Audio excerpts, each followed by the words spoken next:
Ladies and gentlemen, welcome to No Filter Gen Z, the show where we are unfiltered, uncensored, and unapologetically real about our beliefs and values. We have a lot to talk about because there's something new every day, and I said that last time, but there's even a new story right now. There's so much, but before we dive in, I want to introduce you guys to two of my pretty good friends, and they're actually both going to be on here today helping me dive into some really important issues that the young Americans, the young Gen Z needs to look into and start sticking up for. So, ladies and gentlemen, welcome Tanner Cloud and Fedana Dorcius. What's up, guys? Going Hi. on. Let's start with Tanner first. Man, just introduce yourself. This is your first time on this show. I had you before on another one, but introduce yourself here. Hi, I'm Tanner. I'm currently in school, and politics is a big issue nowadays, and among all of my friends and in school, and it's a big influence right now. Yeah. All right, Fedana, you've been here before. Welcome back to the show. At this point, I'm basically your co-host. I know. Hi, I'm Fadana. I've been here for a couple episodes, I would say. I've made some appearances on the home front, which is an unfiltered, bold woman TV show. I currently work as an executive assistant right now, and I graduated college 3 years ago. All right, awesome. So, guys, we're going to jump in first, starting with this new poll I saw come out for the voters of tomorrow. So, this is a Gen Z voting organization polling thing. And they said that their new poll came out with Harris leading Trump by 32 points. That's like overwhelming support for Kamala Harris for this upcoming 2024 election in the younger generation. So, I just want to get you guys' initial thoughts on that. Why do you think that it's such a difference in the Gen Z era? We'll start with Tanner.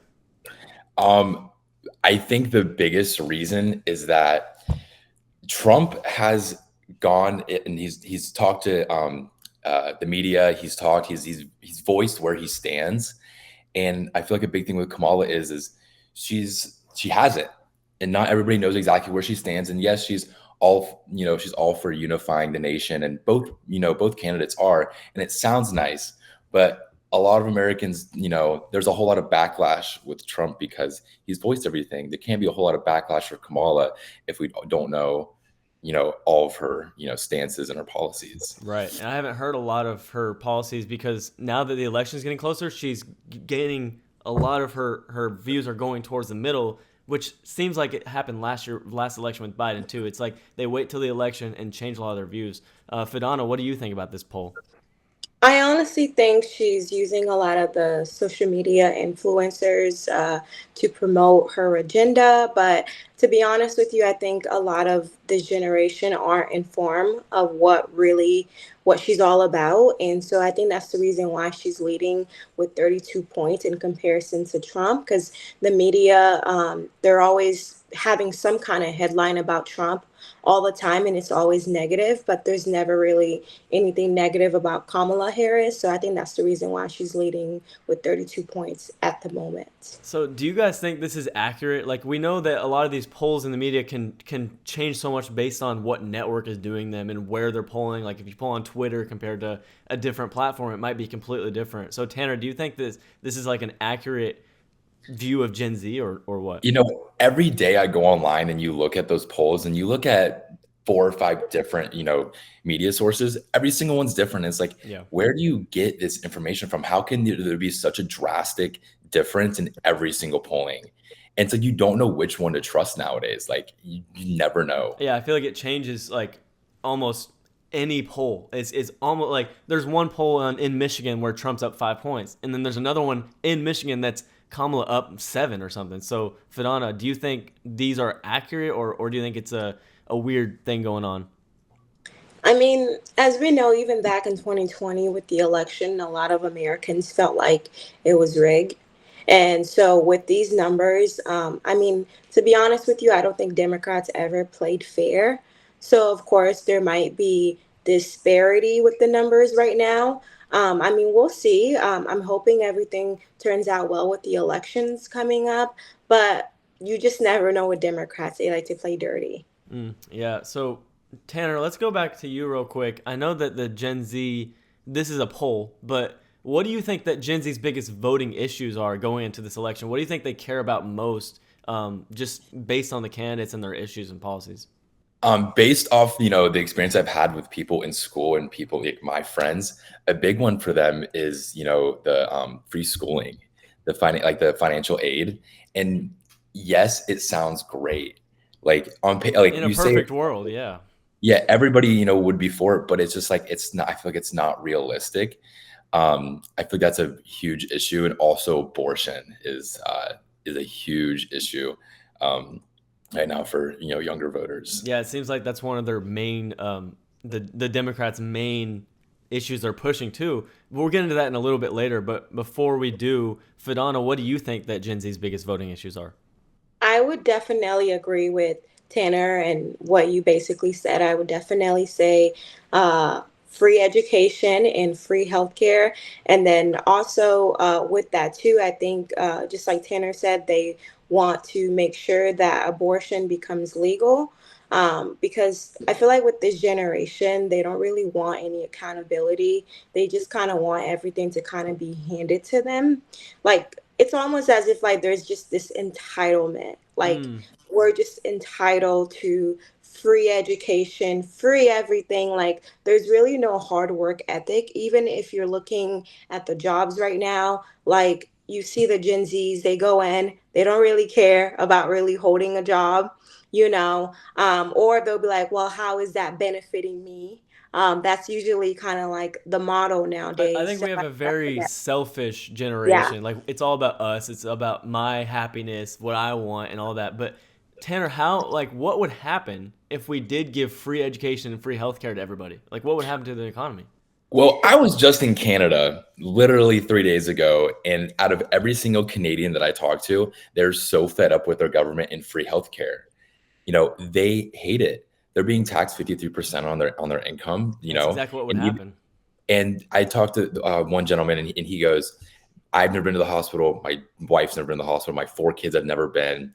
And he goes, "There are people coming from all across the world and even the United States that come here and they use it." And he goes, "I've never used it in my life, and I'm probably not going to." And I feel Yeah. like it'd be terrible. I don't think it would work with the way our country is set up. Yeah, You it know, would go to taxes immediately. I mean, we're still going to be paying for the healthcare just for everybody's. So it's a different, like that's not how America was meant to be, because this is like a nation where you can build your own whatever you want to do, right? It's the American dream to move here, do what you want to do, and work as hard as you want.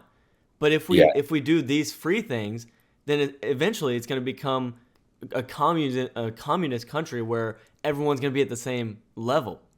yeah. And we've always had privatized healthcare. And I think, if one year all of a sudden we were just like boom free healthcare, it just wouldn't work in the way our government and our country is set up. It Yeah. just wouldn't work. So what are your guys' personally biggest voting issues going into this election? Just give me one or two. Fedana, you first.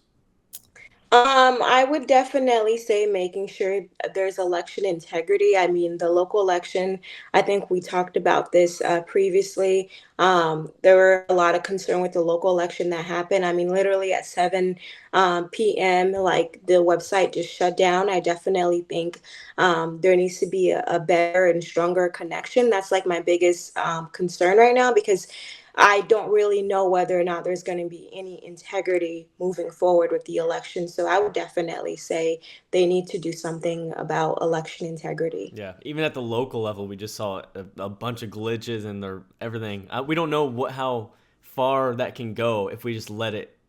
People do whatever they want with the software and stuff. So Tanner, what's one of your biggest issues? The biggest thing for me, and I feel like a majority of Americans, is the inflation right now. The cost of everything is just so high, and Yeah. you know, things are going up, and we're not making any more money. And my dad's seen it. My dad owns a small company. My dad has seen the difference, and it's affected my family personally. And it affects a lot of Americans. I think that's the biggest one for me. Yeah, and my dad has a small business too, and he's even struggling a little bit right now compared to what he was 4 years ago because of how much everything has gone up, and it's really hurting small business. We saw that in 2020 when the lockdowns happened, but this is even worse because there is no lockdown, and we're still having to pay that much more for everything. So it's Yeah. it's a recipe for disaster. But Guys, do you think that social media is at all affecting the way voters get their information about candidates? Because there's a lot of fake Yeah, news. Everything totally. everything is swayed to their agendas. So Fedana, what do you think like how can this be a bad thing? Because it's not looking good with how much false information there is. Definitely, we know social media has a big influence. I mean, every single person in this generation, unless you literally live under a rock, has a phone. Like most Americans right now have a phone. And like even with our generation, Camden, like if there's an influencer and they're wearing a certain thing, we're influenced to go out and purchase it. So obviously they would influence the way people in our generation vote. I mean, like I mentioned before, like they're always going to paint Trump like he's just this bad man, this racist man, but they're always going to make Kamala out to be like the best person. And there's really nothing that she has implemented while she's been in office. So I would definitely say social media definitely will play a big part moving forward with this election. Yeah, there's a lot of, I mean, even with policy wise, you see, like I said earlier, that Kamala is now changing her views. But then if that gets pushed on social media, people now are going to be like, oh, perfect. That's what I want. Tanner, what do you think? Uh, TikTok right then and there, dude. All these big influencers are coming out and are saying how the Democratic Party is, giving them money to make these videos. Like it's not a Yeah, secret. Yeah. It's been out. Even some of the biggest names like Kai Sennett has said it on live stream. Even earlier this morning, I'm scrolling on like my TikTok For You page, and Bryce Hall is like making fun of these people for taking all this money from the Democratic Party.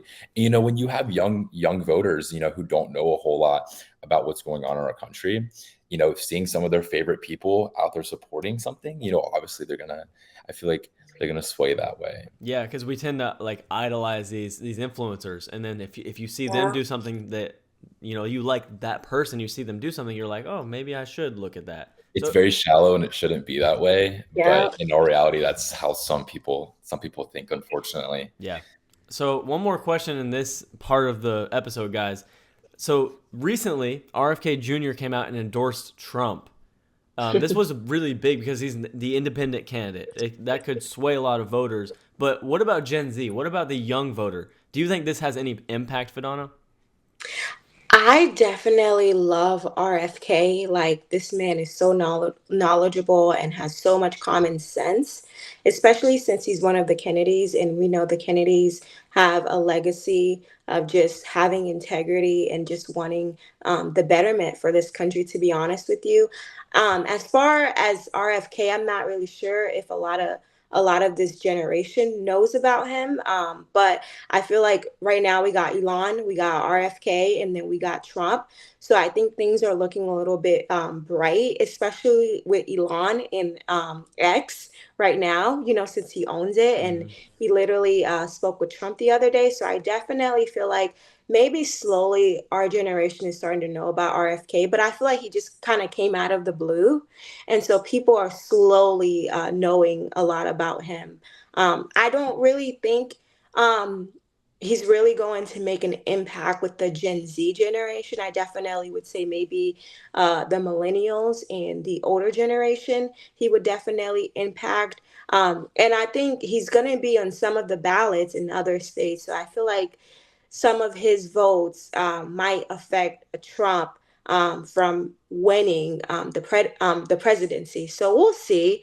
But I definitely wouldn't say he would impact this generation as far as I know. Okay, so Tanner, how about you personally? Has this like impacted you at all?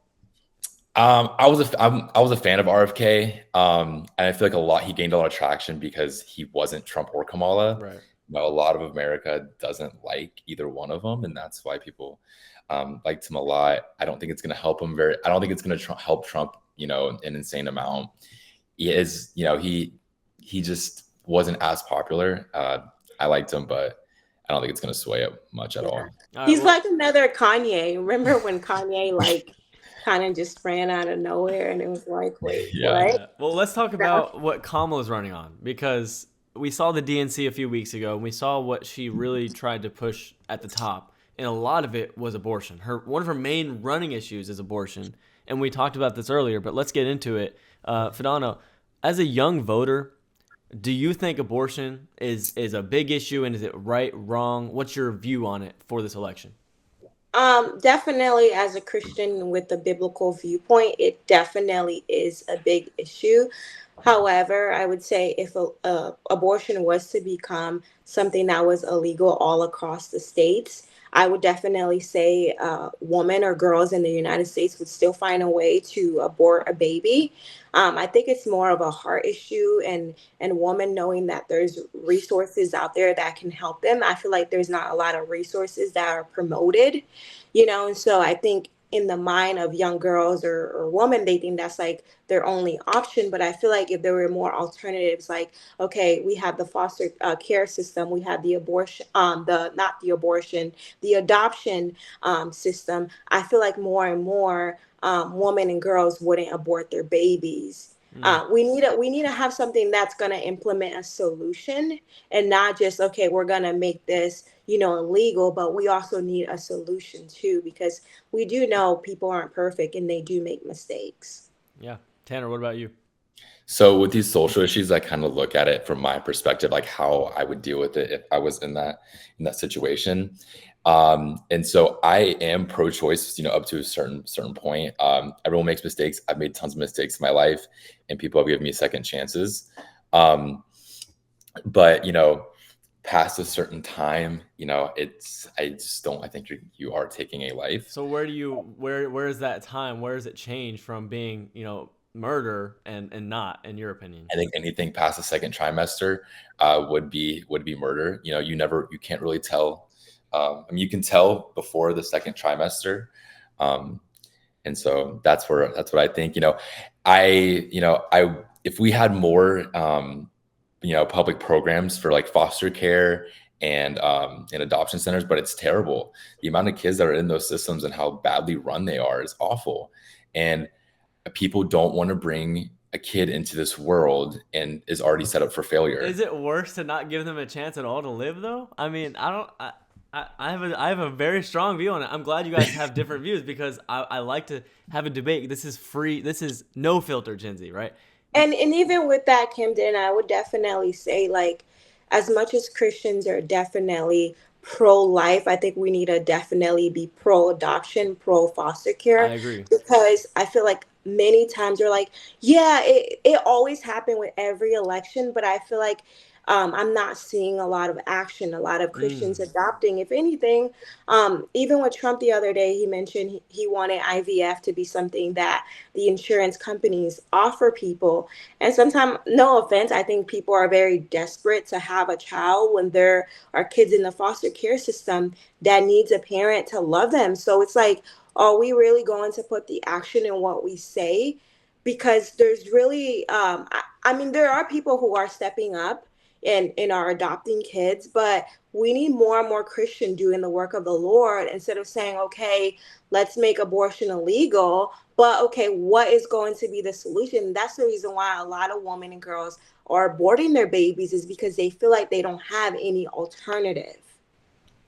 Tanner, do you agree with Kamala's abortion policy? Because a few times before, she said that she wants. I heard in one of her interviews. I don't know if she's changed by now, but she was pretty far all the way. So what do you think? Yeah, and that's where I disagree with her. She is all for pro-choice, and I'm not all the way there. Also, I also saw in like an interview she did. She threatened to put state restrictions on abortion. Like, so federally, she wanted to legalize all abortions, but also state restrictions if they didn't allow it up to 20 weeks or 28 weeks. It was like some absurd statement, and I'm like, yeah, I can't get behind that. Yeah. I'm not with her. Even Trump said 6 weeks is too short. A lot of states have bans where you can't have an abortion if it's after 6 weeks. Let me stir the pot. I have a statistic, or not a statistic, but a fact that if you're in the ICU, if you have an issue and you are in the ICU and you have brain activity and a heartbeat, you are legally You must be kept alive with those two things. At 6 weeks is when a baby has brain activity and a heartbeat. Why should they not be kept alive? But who makes a choice of pulling that cord? Legally, they don't have the right to, because they have someone else that's making that medical decision for them, because they can't speak for themselves. But the baby can't The speak baby for can't themselves. speak for itself. Fedana? It's definitely a very It's a tough issue. it's a tough issue, to be honest with you. I'm definitely not for aborting a child at all, because I definitely think God can make a way where there seems to not be a way. But I'm very like pro common sense and pro like solution based. If we're gonna remove one thing, we definitely need to implement other things, from it happening. And I definitely feel too like in this country we definitely have a high hookup culture where people just want to be in relationships and not know that like something can blossom out of the relationship, like a baby, for example. And I feel like these are like conversations that parents needs to have with their kids. This isn't something that I feel like the education system should be teaching kids, but it should be the parents main priority at the home, or even a father figure or a mother figure coming into the child's life. Because I feel like our society in our generation is not being educated enough, and is not um, just being given good advice about what to do, when they're in a relationship. How do you feel about that, Camden? I agree. I think that I mean, that's where it starts. When you choose to do something that has the chance of making a baby, that's your choice. So I feel like that's when the choice, you're pro-choice. That's when you're happy. That's when that choice is being made. So I don't know. Camden, we are at a 35-year low of abortions. It's that we're half of what they were in 1974. Like, we have way more contraceptives, we have way more education out there, and that's contributing to way less abortions. I don't understand why this wasn't a big issue back then, when there Right, were right. And now it's a hundred big issue thousands of more now. babies killed. But You know, now we have the Roe v. Wade got overturned. So that did not mean that abortions were banned. That meant that the states had the power to and I make their agree. decision. What do you think about that? I'm all for state rights. I don't think the government, federal government should have, the most power. It should be up to the states. Um, but our foster care system, and our adoption system is not good. And yes, there could be that chance of that one in 50 kids, makes it out and becomes super successful. But in all reality, that's not most of them. And these kids are coming out and they're not being productive people of society. It's just not happening. And you can't, accidents happen. And if you aren't financially stable, or you're not in the right spot to have a kid, I don't think that should be forced upon you. But But it I think wasn't forced. That was your decision. Camden, but that's my point. People have made mistakes. I agree, but I wouldn't be in the position I'm in right now if someone didn't give me a second chance. let me tell you this. This is my last word on it. We're running out of time. I feel like it's easier for Tanner to say because he's not like a woman or a girl, because definitely like I feel like a guy look at things more like on a logical Mm, standpoint, whereas in a woman is more like in an emotional standpoint. Because like when a woman go in and make an abortion is because she already feels like the person that she's with is not going to support that baby. And a lot of guys usually don't step up and say, you know what? I want to be able to parent this child. I want to take full responsibility, because it takes two to make a baby and not one mm. side. So definitely, as easier it is for a guy to move on, it's never really easy for a woman, because she has it in the back of her head that this is a child's life that she's taken. So it can be easier said for you, Tanner, but for a woman, it's there's definitely a lot of like emotional load there. And she has that choice to do what she wants. You know what I mean? If she doesn't want to, she won't. If she, Here's what I'll say. The Constitution says we have the right to life, liberty, and pursuit of happiness. Life is a fundamental right that you have as a human being.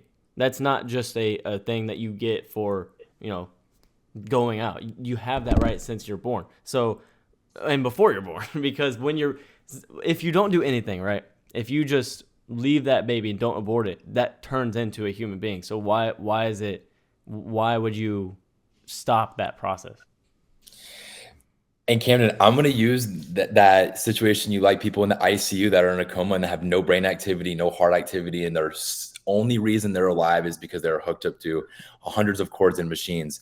But there's a medical beneficiary that makes that decision. They can make that decision for that person, and it's the same thing for a fetus in a woman's stomach. It has no brain activity. It does have brain activity. It has no heart activity. But even with the example that you just used, Tanner, that person in the ICU, they already live a life. So I'm not really sure what that really has to do with like a baby being in the woman's room, because that person in the ICU, they already made memories. Most of the time, they had a job, they had a purpose, and so I would definitely say that's definitely a very different circumstance in comparison to something that is blossoming in a woman's womb. So is it not murder is illegal, right, in the United States for a Right. reason. So why is it different when a baby's in the womb? Why is that murder still? Why would it not be illegal? Just Not like murder 'cause outside. it's not alive. What? It's not murder because it's not alive, Camden. It is alive. It's depending on somebody else for life. Well, It's yeah, not alive. and when I'm 2 years old, when I was 2 years old, I was depending on my parents for life too. But that You're doesn't not mean you're not depending on a feeding tube when you're 2 years old. you're depending on your parents to give you food. So I would argue it's the same thing. It's not the same What thing. about when you're a newborn baby and you have to be breastfed and you're depending on your mom for food? How is that different? I mean, you're depending on your own, organs. You have your own lungs, you have your own heart, your own brain activity. At that point, you're out of the womb, so you're not depending on your mother's body. So should we just kill people that have pacemakers then, because they're depending on something in their body that's a machine that's helping them live? I don't know. But they're functioning people. You know what I mean? Okay. A baby in a womb is not a functioning person. Hey, these are the kind of conversations we have to have and not get super mad at each other like some people do. That's why I do this, to show that you can have a conversation and still be good friends. Fedana, we'll give you the last word here.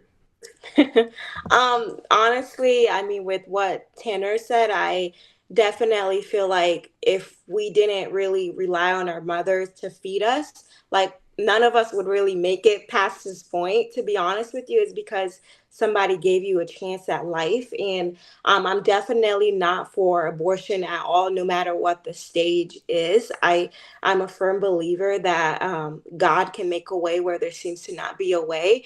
But I'm definitely saying right now, Christians definitely need to be more active in making the foster care system better and the adoption process better. So that's kind of where my heart is regarding that. But I don't think we should take a life no matter what stage it is, because we were once at that stage in our mother's womb, and our mother didn't say, you know what, since this child is relying on me, let me just take the life away. So that's my last 2 cents. Well, I think that we can all agree that the foster care system and adoption needs to be revamped and made into something way better than it is. So there's truth in things even when we disagree. So I just want to say thank you guys for both coming on here today and actually stepping up and having a conversation. A lot of people are too scared to do this, so I appreciate it. We'll get you guys back on with more topics, different things, and thank you guys, both of you. Of course, Cam. Thank you. All right, guys, that's going to be it for this episode of No Filter Gen Z. We will see you next Sunday for a brand new episode. And guys, if you have thoughts on these issues, comment them below. Let's continue the discussion and show you that you can have a conversation and it's not the end of the world. We'll see you guys next time on No Filter Gen Z.